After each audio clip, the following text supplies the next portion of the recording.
ଅଭାବ ଅନଟନ ଆଗରେ ହାର ମାନିଛି ମାତୃତ୍ୱ।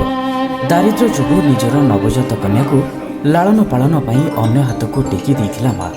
ଆଉ ଏପରି ଏକ ସମ୍ବେଦନଶୀଳ ଘଟଣା ଘଟିଯାଇଛି ବୋଲଗଡ଼ ବ୍ଲକରେ। ମାଳିସାହିର ଅଭାବୀ ମହିଳା ବନିତାଙ୍କର 3ଟି କନ୍ୟା ସନ୍ତାନ ଥିଲାବେଳେ ଗତ 10 ତାରିଖରେ ସେ ଆଉ ଗୋଟିଏ କନ୍ୟା ସନ୍ତାନକୁ ଜନ୍ମ ଦେଇଥିଲେ। ଅର୍ଥ ଅଭାବରୁ ତାଙ୍କର 3 ସନ୍ତାନଙ୍କର ଲାଳନ ପାଳନ ପାଇଁ ବହୁ ଅସୁବିଧାର ସମ୍ମୁଖୀନ ହେଉଥିଲେ। ଏପରିକି ପିଲାମାନଙ୍କର ପୁଷ୍ଟି ସାଧନ ପାଇଁ ବନିତା ଆବଶ୍ୟକୀୟ ଖାଦ୍ୟ ପଦାର୍ଥ ଯୋଗାଇବାରେ ବି ଅସମର୍ଥ ହେଉଛନ୍ତି। ସ୍ୱାମୀ ଦିନ ମଜୁରୀ ପାଇଁ ବାହାର ରାଜ୍ୟରେ ଦାଦନ ଖଟିବାକୁ ଯାଇଛନ୍ତି।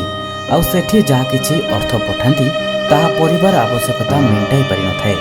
ଏଭଳି ପରିସ୍ଥିତିରେ ଆଉ ଏକ ନବଜାତ କନ୍ୟାର ଲାଳନ ପାଳନ କରିବା ଜନ୍ମଦାତ୍ରୀ ବନିତାଙ୍କ ପାଇଁ କଷ୍ଟସାଧ୍ୟ ହୋଇପଡ଼ିଛି। କନ୍ୟା ସନ୍ତାନଟିକୁ ଖୋର୍ଦ୍ଧାର ଏକ ଦମ୍ପତି କୋଳେଇ ନେବାକୁ ଇଚ୍ଛା ପ୍ରକାଶ କରିଥିଲେ। ଫଳରେ ବନିତା ଶିଶୁଟି ଭଲରେ ବଞ୍ଚିବା ପାଇଁ ସ୍ୱଇଚ୍ଛାରେ ପିଲାଟିକୁ ଦେଇଥିବା କହିଛନ୍ତି ମା ବନିତା। ତା ସହ ସାହି ପଡ଼ିଶାରୁ ମାଗିଯାଚି ଖାଇବାକୁ ବାଧ୍ୟ ହେଉଛନ୍ତି ଏହି ପରିବାର। ପିଲାମାନଙ୍କ ମଧ୍ୟରେ ଜଣେ 6ଠ ଶ୍ରେଣୀରେ ପଢ଼ୁଥିବା ବେଳେ ଜଣେ 3ୟ ଶ୍ରେଣୀରେ ଅନ୍ୟ ଜଣେ ଅଙ୍ଗନବାଡ଼ି ଯାଉଛନ୍ତି।